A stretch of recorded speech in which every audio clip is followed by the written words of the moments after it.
교회를 세운 지가 50년이고 떠난 지가 40년입니다. 뭐 그리 짧지만은 않은 것 같은데 마음속에는 이게 어제 일처럼 지나간 이야기가 생생합니다.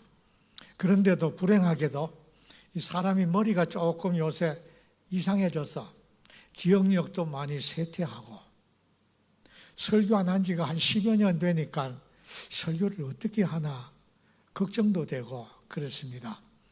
하지만 여러분들께서는 사람이 늙으면 다 그렇지 아마 그렇게 모두 이해를 해 주시면 대단히 고맙겠습니다. 이 교회가 세워질 때는 우연하게 저절로 세워진 것이 아니면 여러분 아시죠? 서산교회 제가 전도사로 2년간 심우했습니다. 69년 2월 27일 학교를 졸업하고 학교에 같은 동기였던 이성우 목사가 나를 서산교회로 인도해 주어서 서산교회 와서 처음에 설교를 하라고 그러는데 큰일 났습니다. 해본 적이 없거든요. 그래서 곰곰이 생각하다가 학교에서 배운 게 그때 당시 유명한 조중남 박사가 그 웨슬론 성화론에 대해서 강의를 한 학기 들었습니다. 그걸 가지고 설교인지 아닌지는 모르겠지만 한 30분 했는데 사람들이 내가 무슨 말을 했는지 기억하는 사람이 별로 없었습니다. 저 무슨 말 하지? 성화론 뭐 그런 걸 했습니다.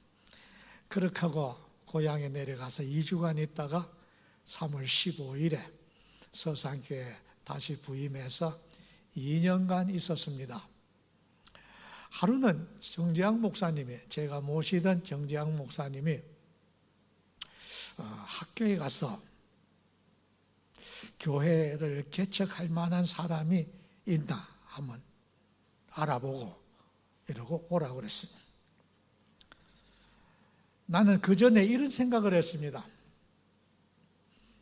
평생을 목회를 하면 해야 할 몇 가지가 분명히 있는데 그 하나는 젊었을 때 교회를 하나 세우는 일이었고 두 번째로는 그때만 해도 목회가 대체적으로 기도의 목회였습니다. 특별한 기도를 한번 계획해보고 싶었습니다. 그리고 세 번째는 교회를 하나 지어보고 싶다. 그게 누구하고 의논한 것도 아니고 발표한 것도 아니고 혼자 생각했는데 정재학 목사님이 개척교회 말씀을 하셨습니다. 그래서 제가 가겠습니다. 정재학 목사님이 놀라셨어요. 정재학 목사님이 꼭 우리 아버지처럼 나를 생각했어요. 아주 사랑하고 잘 보살펴 주셨어요. 그랬더니 정 목사님이 놀라워하면서 유전도사가 개척하겠나? 예, 한번 해보겠습니다. 전도사 때 개척하다가 실패하면 이걸 아량으로 보아주지만은 목사가 개척하다가 실패하면 그건 앞길이 막히는 거고 그래서 내가 전도사니까 제가 한번 해보겠습니다. 정재학 목사님은 그때 이 성림리에 519의 4번지였어요. 519의 4번지 맞나 모르겠네. 519의 4번지에 160평 땅을 사두었습니다. 그 땅이 바로 가성안 시의 밭이었습니다. 바로 요 밑에 있었는데 지금은 흔적도 없습니다. 그걸 사놓고 개척자를 물색하다가 나한테 부탁을 했는데 그 개척자가 나라는 것을 정재학 목사님도 몰랐고 나도 몰랐습니다. 왜냐하면 계획했던 것이 아니었기 때문입니다. 순간적으로 이루어졌습니다. 그렇게 하고 서산교회를 사임했습니다. 4월 달에 사임하고 이 성림리에 내려왔습니다. 그때는 집도 없었습니다. 서산교회에 있을 때는 황흥은 권사님 그 아랫방에서 살았는데 여기 오니까 우리 최상기 집사님, 그땐 한무덕 권사님, 그 과정이 3대 신앙입니다. 한무덕 권사님이 첫째요. 두 번째가 우리 최갑수 씨를 비롯해서 박영추 집사님 2대고, 그리고 3대가 우리 최상희, 최상현, 또 누구야? 최상호, 최상숙, 최영숙, 아마 3남이 이녀일 겁니다. 3대제가 한 가정에 살았습니다. 우리가 거기 와서 같이 살았습니다. 그때 니아가에 짐 실었는데 니아가 하나였습니다. 그걸 가지고 와서 여기 교회를 세운다고. 가만히 생각해 보면 참 엉뚱하기도 하고 도대체가 불가능한 일이었습니다. 정재학 목사님이 당신이 선교를 위해서 저축한 10만 원을 내 손에 주었습니다. 10만 원이 아니었죠. 9만 7천 얼마인가 그랬습니다. 그게 적금하다가 중간에서 그 해제했기 때문에 10만 원이 미달되었고, 그리고 제가 또 10만 원짜리 한 적금한 거 있는데 그거 털고, 그게 개척 자금이었습니다. 그리고 그 돈으로 자재를 샀습니다. 모래를 부려놓고 흙을 파서 모아놓고,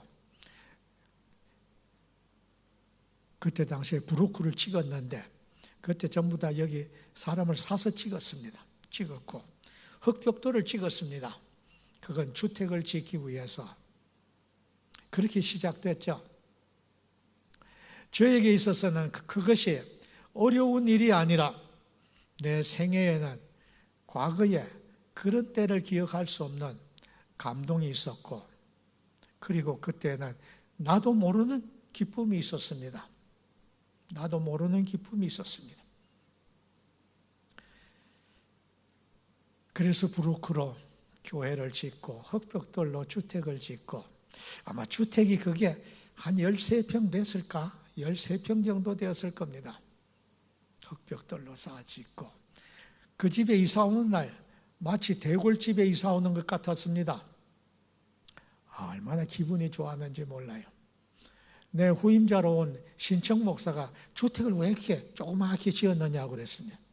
속도 모르고.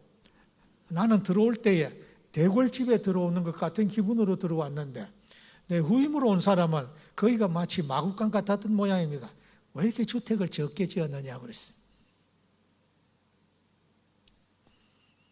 그리고 9월 14일 날 벽을 올리고 스레트로 지붕을 만들고, 그렇게 하고는 바닥에다가 칩을 깔고 가마니를 깔았죠. 그때가 참 마음이 기뻤습니다. 왜 이렇게 좋았는지 몰라요. 그리고 예산교회 정영건 목사님을 모시고 집회를 하면서 교회 예배가 시작되었습니다. 그 다음 해는 마루를 깔고, 그 다음에는 천정을 했습니다. 제가 72년도 목사가 돼야 되는데 교회 짓느라고 1년 늦었죠. 그리고 73년도에 내가 목사 안수를 받고 내려와서 헌당식, 그리고 목사 취임식 한꺼번에 했습니다. 그때의 기억은 내 평생에 도무지 잊혀질 수 없는 그런 감격의 연속이었습니다. 우리가 주의 말씀을 따라 산다, 그것은 감격의 연속입니다. 왜냐? 그것이 하나님의 말씀이기 때문이고, 그 말씀대로 산다는 것은 그것이 감격스럽습니다.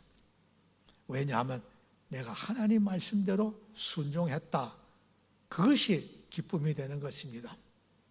만약에 그런 기쁨과 감격이 없다면 우리의 신앙생활을 우리가 다시 한번 되돌아볼 이유가 있지 않겠습니까? 그때는 아침 예배가, 주일학교 예배가 9시였습니다. 새벽 예배 마치고 아침 먹고 우물우물하면 주일학교 예배가 되었고, 주일학교 예배를 마치고 조금 있으면 우리 교회 장년 예배가 되었고, 오후에는 학생 예배를 또 별도로 드렸습니다. 그렇게 드리고 또 저녁에 또 예배 드리고 하루를 그냥 예배로 이어집니다. 그러나 그것이 피곤하거나 불편하다거나 그런 생각을 갖질 못했습니다. 그럴 수가 없었습니다. 그것이 내가 해야 할 일이었고 그걸 좀 잘했으면 하는 그런 아쉬움만 있었습니다. 아무리 해도 모자랐기 때문입니다. 아무리 해도 부족했습니다. 그 부족함을 채우기 위해서는 다른 방법이 없었습니다. 기도하는 것밖에 몰랐어요. 여기 아마 서산 지역의 웬만한 산은 대체적으로 올라갔습니다. 산기도를 많이 했죠. 아마 그때 우리 성령교회 신자들은 잘 몰랐을 겁니다. 저녁이 되면 올라가서 기도하고. 그때 새벽이 되면 이제 전축, 휴대용 전축, 우리 최상기 집사가 가지고 놀던 건데 그게 뭐 교회에서 필요하니까 교회로 가져왔습니다. 그래서 매일 아침에 그걸 음반을 놓고 그걸 이제 틀어서 그 새벽 종을 대신했는데 하루는 전축이 고장나 버렸어요. 전축이 고장나니까 이게 전축은 틀 수 없고 내가 독창을 했죠. 마이크를 입에 대고 독창을 했습니다. 그게 그렇게 좋았다네요. 내가 그때 찬송을 잘 불렀어요. 그런 저런 일을 되돌아보면 그때가 정겨웠고 그때가 감동스러웠습니다. 일이 하나하나 이루어져 갈 때마다 그것은 목회자만의 기쁨이겠습니까? 그 수고에 참여한 우리 성도들의 기쁨이었습니다. 그때는 계속 하나씩 이루어져 가는 기쁨이 있었습니다. 그리고 나중에는 아마 내 떠나기 전에 한 2년 전인가 의자를 놓았을 겁니다. 이 의자 같지는 않은데 의자를 3줄 놓았습니다. 뭐 30평 건물이니까요. 그렇게 하고 난 그때도 2부 예배로 드렸어요. 그거 하나 모르겠네. 내가 2부 예배 드렸어요. 그때는 하루하루가 주일마다 마음에 기쁨이 있었고 성취되는 감격이 있었습니다.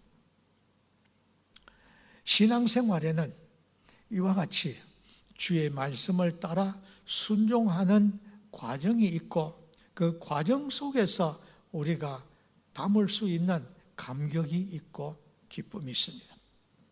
그리고 거기엔 믿음이 있고 그 믿음을 따라 소망이 살아 있습니다. 무엇이든지 구하면 다 주실 것 같습니다. 아마 학생회도 그때 참 많습니다. 요 밑에 전시관에 가보니까 뭐 학생회 때 사진이 많이 있는데 그때는 매년마다 뭐 처음에는 문학의 밤이라고 거창하게 했는데 서산여고 선생님을 초대해가지고 국어 선생님으로 하여금 평가를 해달라고 그랬는데 이상한 소리만 합니다. 그래서 그 다음부터는 안 불렀습니다. 뭐 문학의 밤, 이게 문학의 밤이라고 하는 게 이게 교회 안에서 어울리지도 않는 것 같고 그래서 그 다음부터 학생의 밤이라고 그랬습니다. 그래서 매년마다 학생의 밤을 했습니다. 사진이 많이 붙어 있더군요. 학생들도 기뻤고 우리 교회에도 뭔가 이루어져 가는 일이 있으니까 성도들도 기뻐했습니다. 그때 우리 교회 성도들이 많지 않았습니다. 한무덕 권사님의 가정하고 우리 한순희 권사님의 가정하고 그 두 가정을 주축으로 해서 7명인가 8명인가 앉아서 첫 예배 드렸습니다. 그것이 차츰 늘어가지고 한 10년 되니까 100명이 쑥 넘어가요. 그런데 내가 그전에는 1900 69년도에 대학교 선교회에서 전국 복음화 운동을 하면서 각 군에서 대표자 한 사람씩 선발했는데 서산군 대표로 내가 갔습니다. 갔는데 그때에 김중곤 목사님의 설교 중에 참 감격을 많이 했습니다. 그분이 참 대단하신 분이에요. 그 김중곤 목사는 그분은 신학 박사가 아니고 철학 박사도 아니고 문학 박사입니다. 그래서 설교를 할 때에 그 말을 아주 문학적으로 잘 표현을 했습니다. 그러니까 그걸 듣고 대학생들이 안 넘어가는 학생들이 없었어요. 그 대학생들이 그때 뜨거운 때였어요. 그때 가가지고 3박 6일 동안 눈물 울면서 복음화 운동에 참여하고 돌아왔습니다. 그때 돌아와서 내 생각 속에는 굉장히 부풀려 있었습니다. 그분의 말씀이 한 사람이 한 사람을 전도하면 두 사람이 되고, 두 사람이 또 하나씩 전도하면 네 사람이 되고, 네 사람이 한 사람씩 전도하면 8명이 되고, 이렇게 되니까 100명, 500명 이게 문제가 아니더라고요. 그때 돌아와서 그저 기도하면서 그렇게 될 거라 믿었는데 안 됐죠. 그렇게 됐더라면 서산에서 제일 큰 교회가 됐을 텐데 그렇게 안 됐습니다. 그래서 그때는 그런 부푼 꿈들이 항상 살아있었어요.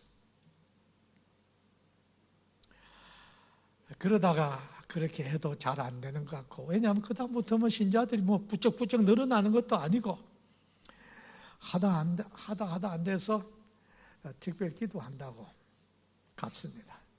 전백운 목사님이 그동안 강단을 지켜주셔서 거기 가가지고 기도를 했습니다. 그때는 무슨 생각이었습니까?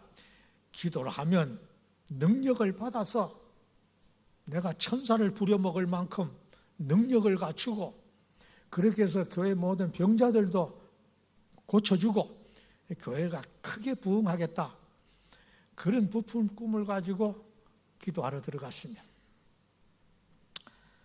한 38일이나 37일 했는데 편지가 하나 왔어요.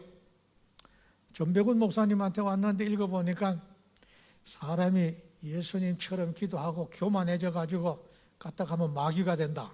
39일만 하고 내려와라. 그 소리가 어떻게 좋은지. 왜냐하면 하루를 연장한다는 게 참 쉽지 않았거든요.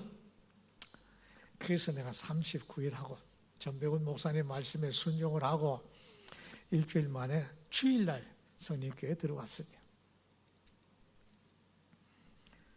그것은 허영심이었고 교만이었습니다. 사람이 어떻게 그렇게 되겠습니까? 또 그렇게 해서 되겠습니까? 그런 사람들은 대체적으로 이단이죠. 잘못되는 사람들이죠. 나중에 깨달은 게 있습니다. 그걸 나중에 깨닫게 돼요. 그때는 잘 몰라요. 내가 어떻게 능력이 임해서 무슨 일이 일어날까? 그렇게 생각했는데 그게 아니었어요. 이 특별 기도는 하나님께 대한 나의 헌신이었다는 걸 나중에서 깨달았어요. 하나님 앞에 드린다는 의미죠. 내가 받는 것이 아니고 하나님께 드린다는 의미였어요. 기도 끝날 때까지도 그걸 잘 몰랐는데 집에 돌아왔어야 깨달았습니다. 미련하죠. 사람이 참 미련합니다.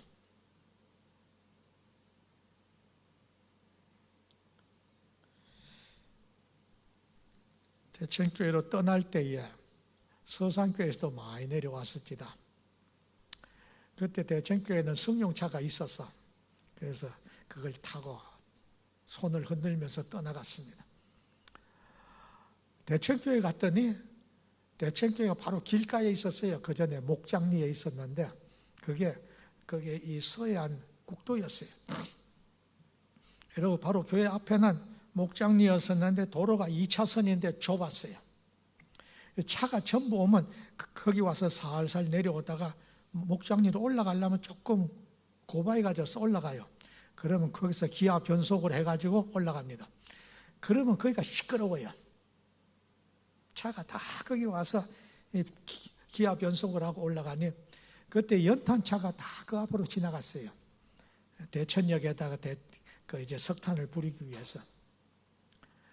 거기서 2층에서 살았는데 참 시끄럽기도 하고, 여기서 교회를 하나 지어야겠다 생각도 하고, 어디 좋은 데는 없나 생각했는데 2층에서 문을 열고 딱 보면 동대리라고 하는데 교회가 세워져 붉은 벽돌로 지었어요.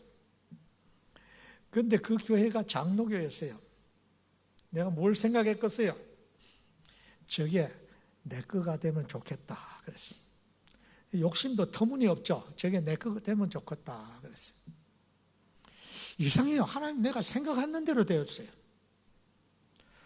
그런데 한 며칠 있다가 전화가 왔어요. 동대리 교회를 인수할 의향이 있느냐?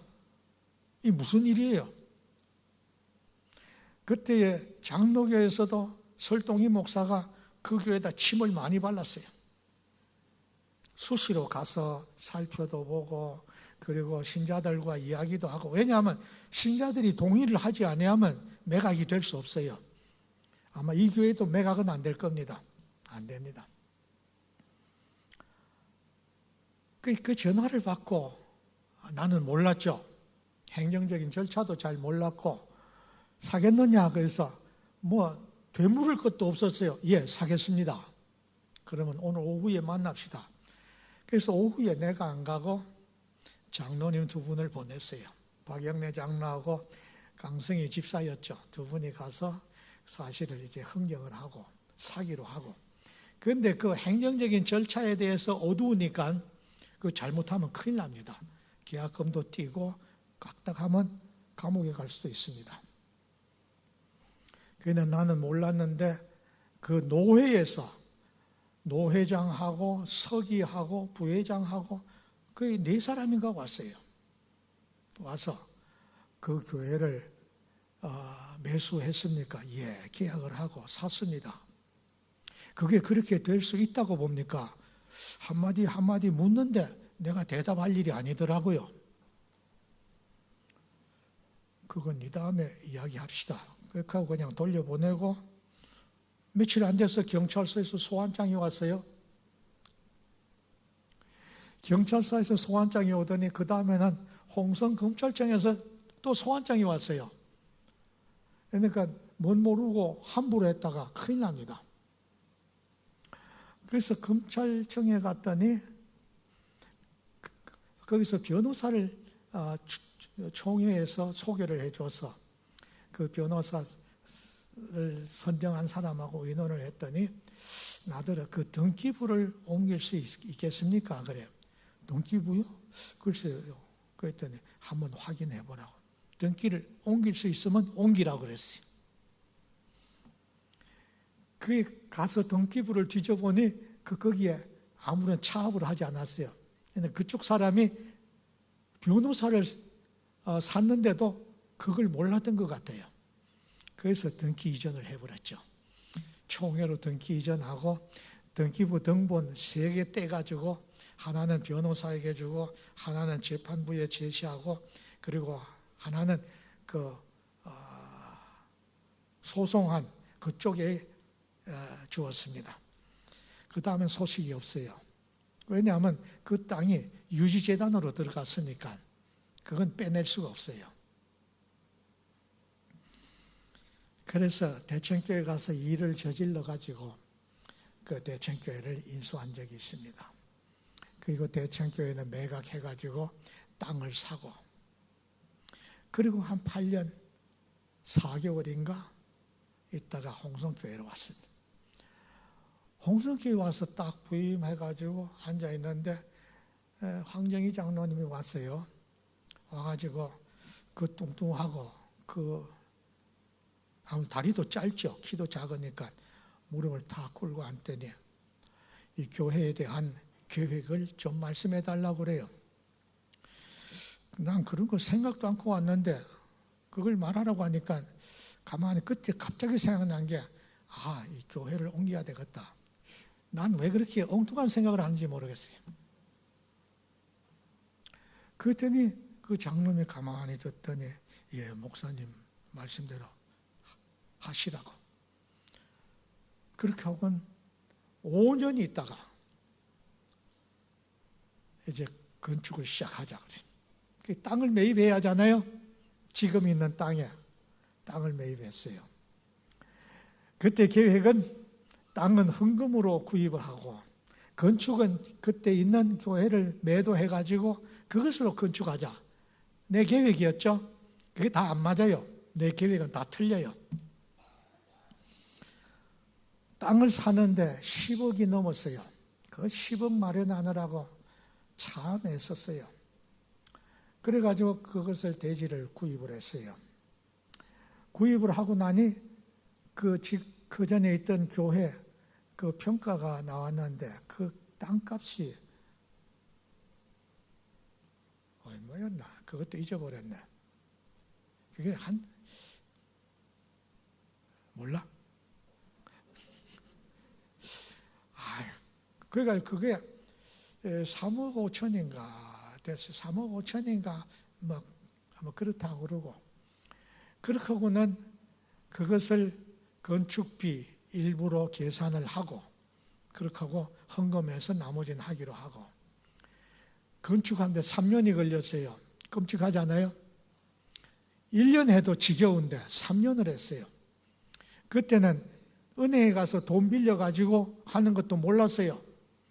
우리 교회 장로님도 그걸 다 몰랐나? 그런 이야기 하는 사람이 없었어요. 헌금 나오는 대로 건축비를 줘야 했어요. 그러니까 업자들이 나한테 와가지고 건축비 내놓으라고 일도 안 하고 와가지고 야단이고 3년 동안에 건축을 완료했어요. 몇 년도 완공했느냐 하면 1998년 IMF 터지는 해에 완공했습니다. 그리고 2년 후에는 모든 채무가 다 결산됐습니다. 그때 건축할 때 교회 본당 지었죠. 내 주택 지었죠. 부교역자 지태도 지었습니다. 완벽하게 했죠. 그리고 땅도 모자라서 중간에 더 샀어요. 이런 우여곡절을 거쳐 완공했는데 그것이 전부 한 55억이 들어갔어요. 그 돈이 어디서 나온지 모르겠어요. 누구에게 돈 꿔달라는 소리도 못했고 나는 신방 한번 신자만 독촉했어요. 건축한금을 하고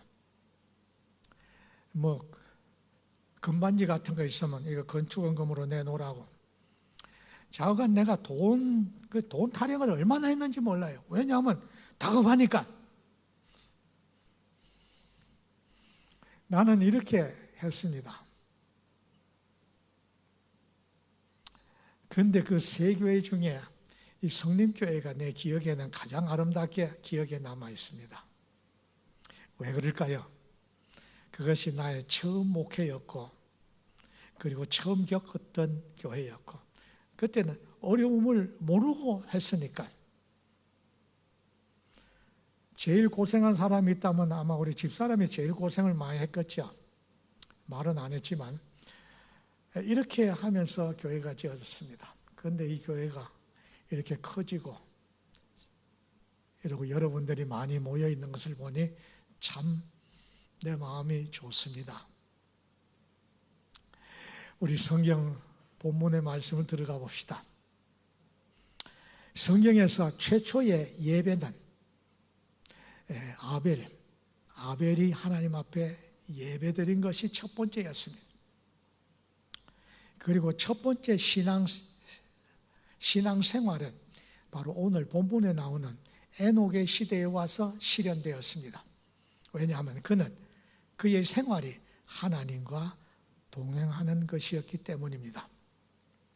그가 하나님과 동행하기 위해서 그는 무엇을 포기했습니까? 자기의 주장을 포기했습니다.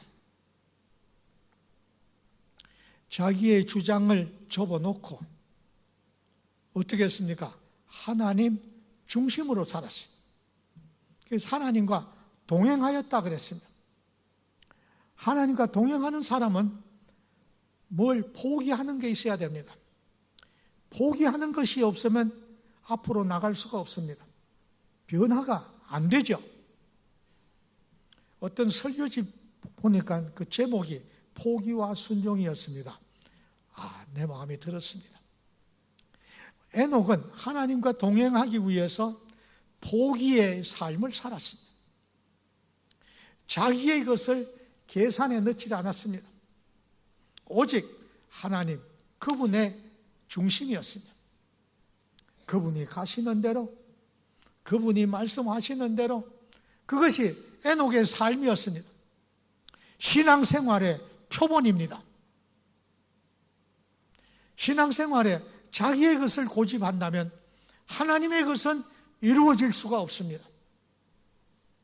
자기 것을 접어놓고 포기하고 그랬을 때에 하나님의 뜻이 이루어집니다. 하나님의 계획이 시작이 되는 것입니다. 하나님의 약속이 이루어져 가는 것입니다. 하나님과 동행한다. 그것은 자기를 포기하는 데서부터 시작합니다.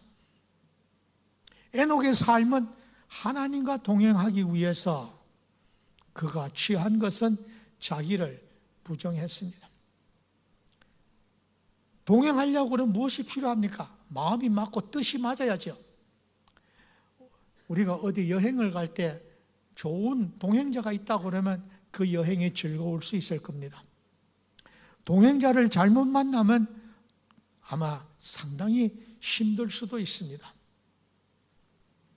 에녹은 하나님과 동행하였기 때문에 어려웠을까?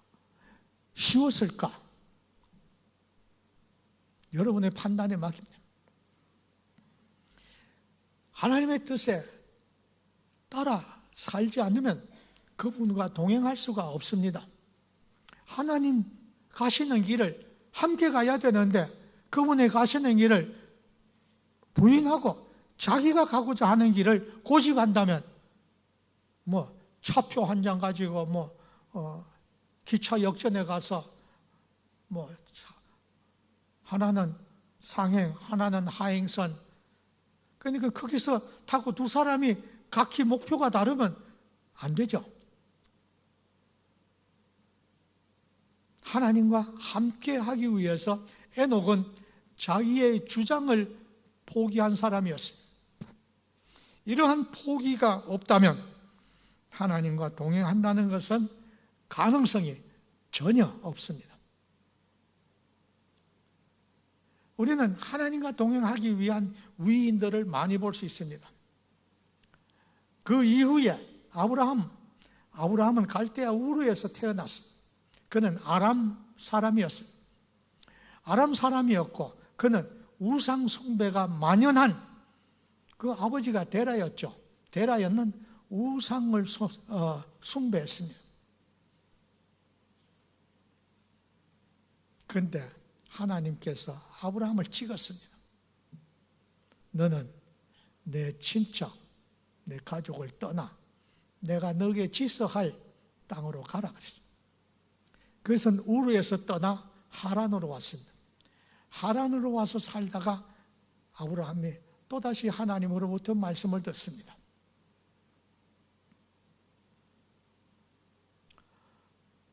아브라함이 이처럼 갈대아 우르에서 하란에 오고 하란에서 가나안에 가기 위해서는 그는 가족을 포기해야 했고 거기서 있었던 나의 인간관계도 포기해야 했습니다. 그때 당시에는 모두가 족장 사회였습니다. 각 가족들 중심으로 살던 시대였습니다. 그런데 가족을 떠난다는 그것은 정말 힘든 일이었습니다. 아브라함이 하나님만의 말씀을 따라 가기 위해서는 자기의 가족을 포기했습니다. 떠나야 하니까. 그리고 자기 조카 롯을 데리고 가나안으로 갔습니다. 하나님 말씀에 순종하는 순종한 과정은 매우 힘들고 험악했습니다. 하란에서 가나안에 들어와 거기서 또 가뭄을 맞았습니다. 또 애굽으로 내려가 애굽에서 또다시 가나안으로 올라와. 이러고 그의 아내가 정말 미모였던 것 같습니다. 아내가 90인데 얼굴이 미모여서 혹시 탐낼까 싶어서 아내 때문에 혹시 아브라함의 생존에 위협이 있을까 두려워서 아내에게 부탁을 하죠. 너는 내 아내라 하지 말고 내 누이라고 해라. 그렇게 하면 너 때문에 내가 살겠노라고. 이런 위험한 사회였습니다. 하나님께 대한 순종은 대단한 모험이고 하나님의 약속은 너무 엄청난 것입니다.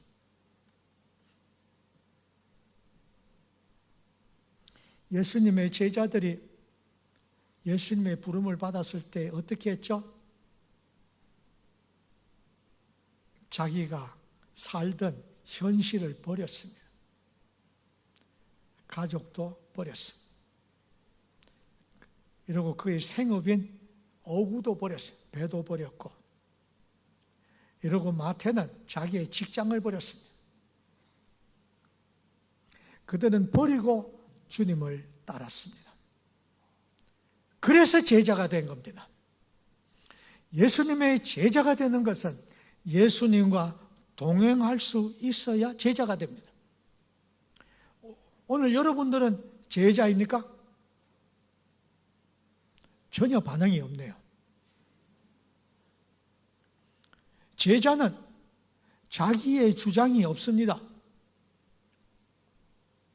예수님의 제자 중에도 특별히 가까운 제자가 있었죠. 누구입니까? 베드로, 요한, 야고보. 이 세 사람은 제자 중에도 측근이었어요.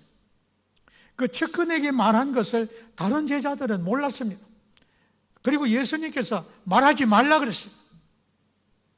변화산상에서 있었던 모세와 엘리야와 예수님이 만나는 장면을 누가 보았습니까?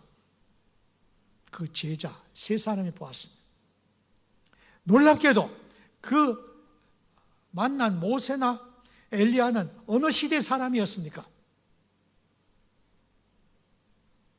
그런데 그 사람이 동시에 만났어요. 뭘 가르칩니까? 하나님 앞에 과거, 미래는 없습니다. 하나님은 같은 현장입니다. 같은 현장입니다. 놀라운 모습이었습니다. 예수님의 측근들은 바로 이러한 특권을 누렸습니다. 야이로의 딸이 방금 죽었다는 소식을 듣고도 따라갈 때에 다른 제자들은 따라오지 말게 하고 이 세 제자만 데리고 들어갔습니다. 그리고 기도해서 죽은 야이로의 딸을 살려냈습니다. 누가 보았습니까? 그의 측근이 보았습니다. 오늘은 누가 봅니까? 그와 동행하는 자가 볼 수 있습니다. 그와 함께하는 사람이 아니면 그와 함께 경험할 수 있는 여러 가지를 볼 수가 없었을 것입니다. 하나님과 동행하기 위해서 이처럼 자기를 포기하고 주님을 따를 때에 그들은 어떤 손실을 보았습니까? 육체적으로는 얻은 이익이 별로 없는 것 같습니다. 그러나 영적으로 얻은 이익은 그건 계산될 수도 없습니다. 비교가 안 됩니다. 오늘 이 성림교회가 과거에도 그런 감격이 있었던 것처럼 앞으로도 늘 살아 움직이는 예수님과 동행하는 삶을 늘 경험하며 감동하시고 새 힘을 얻으시고 예수님의 말씀을 늘 우리의 생활 속에서 그걸 얻을 수 있기를 바랍니다. 주님과 동행하는 사람은 이런 특권이 있습니다. 주님과 동행했던 사람들은 다른 사람이 볼 수 없던 것을 보았습니다.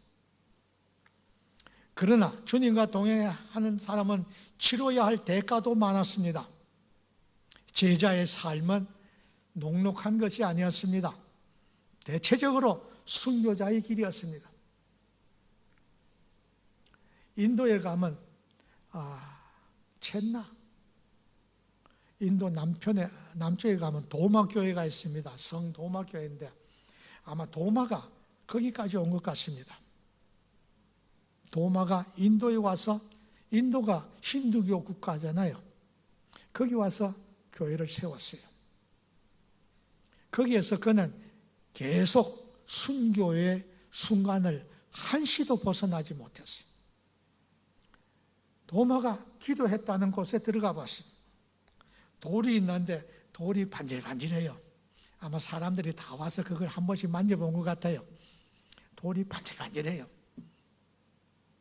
그는 그 땅 속에 들어가서 그는 순교하면서 순교적인 신앙으로 교회를 세웠어요. 오늘날은 힌두교도 성도마교회는 인정합니다. 성도마교회가 2개가 있어요. 그 교회는 아무도 해치질 않습니다. 지금도 인도에 우리가 개척교회를 많이 세우는데 위험이 참 많다고 그러죠. 힌두교도들이 와서 좀 불지르기도 하고 부수기도 하고 험악합니다. 성도마가 거기 가서 교회를 세웠다 그럽니다. 주님의 말씀은 끊임없는 고난의 연속이고 주님과 함께하는 삶은 승리의 연속입니다. 주님의 말씀을 따라 사는 것은 그것이 바로 하나님의 말씀의 성취가 되는 겁니다. 하나님과 동행한다는 말은 하나님을 믿는다는 것입니다.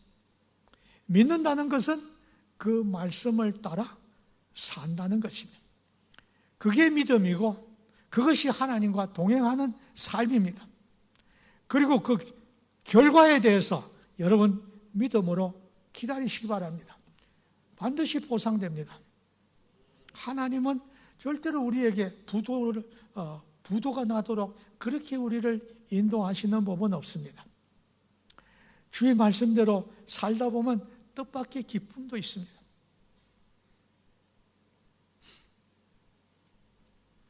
포기와 순종. 순종은 어렵지만 거기엔 위대한 성취가 있습니다. 불신앙은 이루어야 할 일이 없습니다. 뭘 하겠습니까? 주의 말씀대로 순종하는 순간순간, 그것은 바로 믿음의 순간순간이고 그것은 순종의 순간입니다. 여러분의 믿음과 순종의 순간마다 하나님의 임재와 하나님의 능력을 확인하고 경험하고 그리고 그 삶 속에서 하나님의 위대한 약속을 하나하나 경험하는 살아있는 신앙, 생명력이 있는 믿음으로 하나님의 위대한 약속에 참여하는 여러분 모두 되시기를 축원합니다. 제가 말을 잘 못합니다. 용서하시고 앞으로도 정말 좋은 신앙생활 할 수 있길 바랍니다. 내가 재미있는 이야기 하나 하죠. 영국에 캔터베리 교회가 있는데 유명한 교회였어요. 런던에 있는데 그 교회는 교회도 크고 규모도 큽니다. 그런데 그 교회는 유명한 사람이 하나 있었습니다. 그는 성직자가 아닙니다. 집사 장로도 아니었습니다. 그 교회 사찰이었습니다. 18살에 교회 사찰로 들어갔습니다. 그 이름이 니콜라이입니다. 니콜라이라고 하는 이름은 대체적으로 서민층, 낮은 계급의 이름이었습니다. 니콜라이였는데 이 사람이 신앙이 참 좋았습니다. 교회를 사랑했습니다. 늘 하나님 앞에 시간 나면 기도했습니다. 심부름도 하고. 그런데 그 외에 하나의 또 임무가 있는데 시간을 맞춰 종을 치는 것이었어요. 그런데 그 종소리가 얼마나 정확했는지 니콜라이가 거기에 40몇 년을 사는 동안 종을 맡아 쳤습니다. 런던 시민들은 그 니콜라이 종이라고 그랬어요. 그게 캔터버리 교회의 종이라고 말하지 않고 니콜라이 종이라고 그랬습니다. 왜? 종 치는 사람이 니콜라이였기 때문입니다. 근데 그가 몇십 년, 한 30년 넘어지니까 아들들이 왔습니다. 아버지, 이제 연세도 연만하시고 이런 거친 일을 하시기에는 너무 힘드시니 이제 그 일은 그만하시고 이제 쉬셨으면 좋겠습니다. 아들이 잘 됐어요. 하나는 옥스포드 대학 교수고 한 사람은 캠브리지 대학교 교수였다고 그럽니다. 그러니까 그 아버지의 말씀이 아니다. 나는 내 일생에 내 사명을 다하는 것이다. 나는 이 일을 포기할 수 없다. 그리고 또 임종이 되었습니다. 임종이 되었을 때에 그때에 가족들이 다 모였습니다. 아버지의 임종을 보려고 침대 주위에 가족들이 둘러서 있는데 그런데 종쳐야 될 시간이 됐습니다. 그러니까 다 죽어가던 사람이 벌떡 일어나서 옷 주워 입고 가서 종을 쳤어요. 종을 한 서너 번 치더니 뚝 꺼쳤습니다. 웬일인가 하고 쫓아나가 보니 죽었어요. 그 소식이 전해지자 캔터베리 교회 주변에 있는 사람들이 애도를 표하기 시작했습니다. 조화를 갖다가 캔터베리 교회 앞에 놓기도 하고 식당에서는 영업을 중단했습니다. 왜냐하면 니콜라이를 추도하기 위해서, 애도하기 위해서 식당 영업을 중단했습니다. 심지어 또 술집도 문을 닫았다고 그럽니다. 시민들이 모두 그날은 문 닫았고 자동적으로 휴일이 됐다고 그럽니다. 캔터베리 교회는 몰라도 니콜라이라고 하는 이름은 다 기억하고 있었습니다. 니콜라이의 그 성실함, 니콜라이의 그 정직성, 온 시민이 알고 있었습니다. 그 소식을 전해들은 영국의 엘리자베스 2세 여왕이 깜짝 놀랐어요. 니콜라이가 죽어. 니콜라이는 정직함과 성실성에 있어서 런던 시민이 인정하는 사람이었습니다. 그래서 엘리자베스 2세가 황실묘지에 니콜라이 가장 서민층에 있는 사찰 집사가 영국 황실묘지에 묻혔다고 합니다. 그거 한 사람밖에 없어요. 정치인도 못 들어갔고 거기는 성직자도 못 들어가는 곳이고 아무도 들어갈 수 없습니다. 그가 거기에 들어가게 된 것은 엘리자베스 2세의 마음을 감동한 거죠. 그가 감동했어요. 무엇이 사람을 위대하게 만듭니까? 온전한 믿음, 하나님과 동행하는 행동하는 신앙. 그 믿음은 하나님이 보장하십니다. 내가 너와 함께 하리라. 예수님께서 승천하시기 전에 제자들 앞에서 내가 항상 너희와 함께 있으리라. 주님과 함께 하는 사람은 그의 말씀을 믿는 사람이고 순종하는 사람이고 그것이 자기의 삶이 되었을 때에 에녹과 같이 하나님의 특별한 혜택을 누리는 것입니다. 에녹을 생각하며 우리는 뜻밖에도 런던에 살고 있는 니콜라이까지 우리가 기억하게 되었습니다. 여러분의 삶 속에 이 위대한 하나님의 말씀으로 채워져서 하나님의 말씀이 성취되는 그 혜택과 감격을 누릴 수 있기를 축원합니다.